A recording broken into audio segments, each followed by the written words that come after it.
ஒரு 13 வயது இருக்கிற பாடசாலை படிச்சு கொண்டிருந்த ஒரு சிறுமி ஒருத்தர் 7 மாத கர்ப்பம். இது எங்கட நாட்டுக்குள்ள கடந்த வாரம் வந்த ஒரு செய்தி. ஒரு பாடசாலையில படிச்சு கொண்டிருந்த ஒரு சிறுமி ஒருத்தர்.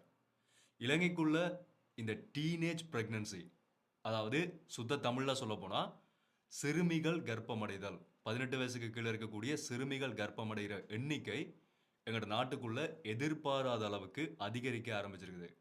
2024ஆம் ஆண்டுல மட்டும் அதிகாரப்பூர்வமா ரிப்போர்ட் பண்ணப்பட்ட கேஸஸினுடைய எண்ணிக்கை மட்டும் 213 பாடசாலை சிறுமிகள். இதுல ரிப்போர்ட் பண்ணப்படாத, வெளியில தெரியாத கேஸஸினுடைய எண்ணிக்கை இன்னும் அதிகரிக்கலாம்னு சொல்லி அந்த திணைக்களத்தாலேயே ஒரு விடயம் சொல்லப்படுகிறது. இதுக்கான காரணம் என்னன்னு சொல்லி பார்க்க போனா, அதுதான் ஒரு பயங்கர ஷாக்கிங்கான ஒரு காரணம் சொல்லப்படுது. என்னன்னு சொன்னா, இந்த UNFPA தான் இத வந்து முழுமையா இலங்கைக்குள்ள அந்த ரிப்போர்ட்ட வந்து வெளியிட்டிருந்தார்கள். அதுல இந்த பாதிக்கப்படக்கூடிய சிறுமிகளை கொண்டு போய் ஒரு அமைப்புல விடுவார்களானே. ஏனென்றா இவர்கள் 18 வயசுக்கு கீழ இருக்கிறன்றபடியா, இவர்கள கடுமையான தண்டனைகளுக்கு வந்து உட்படுத்த முடியாது. அதுக்கு காரணமானவர்கள. ஏனென்றா இது ஒரு சைல்ட் அபியூஸ். ஒரு சிறுவர் துஷ்பிரயோகத்துக்குள்ள தான் உள்ள வரும். ஸோ அதனால அவர்களுக்கு ஒரு கவுன்சிலிங் குடுக்கிறதுக்காக ஒரு அமைப்புல கொண்டு போய் விடுவார்கள்.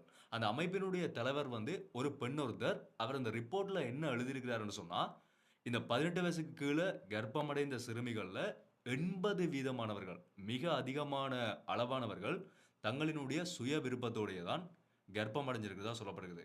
அதுக்கு காரணம் என்னன்னு சொன்னா காதல். காதல்னா சாதாரண காதல் இல்ல. கண்மூடித்தனமான காதல். 18 வயசுக்கு முதல் வர காதல நான் தவறுன்னு சொல்லி சொல்ல வரல. அது எல்லாருக்குமே வரக்கூடிய ஒரு உணர்வு தான். அது பொதுவான ஒரு விஷயம். ஆனா அதனுடைய எல்லை என்றது எதுக்குமே ஒரு லிமிட் இருக்குது.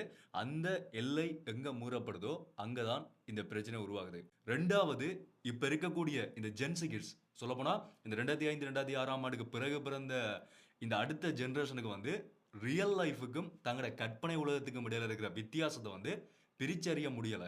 இதுல பாதிக்கப்பட்ட சிறுமிகளுக்குள்ள நிறைய பேருக்கு அவர்களுக்கு தெரியாது. என்ன நடக்குதுன்றதே தெரியாம தான் இந்த பிரச்சனைகள் உள்ள போயிருக்கிறார்கள்.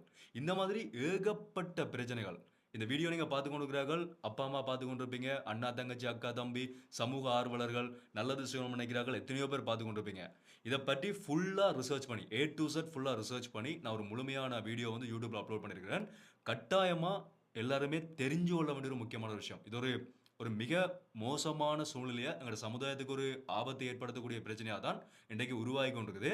ஸோ தயவு செய்து நீங்க அந்த முழுமையான விபரத்தையும் பாருங்க. ஏன்னு சொன்னா, இப்ப நான் சொன்ன மாதிரி இப்ப இருக்கிற ஜெனரேஷனுடைய மனநிலை வந்து மாறி போய் கொண்டிருக்குது.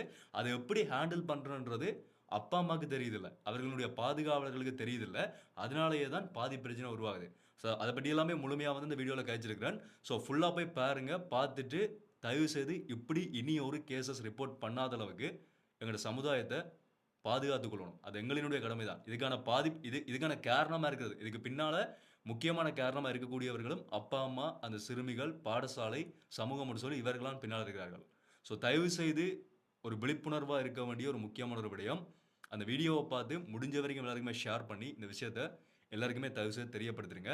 தயவு செய்து அவதானமா இருங்க. இப்ப இருக்கக்கூடிய இந்த ஜெனரேஷன்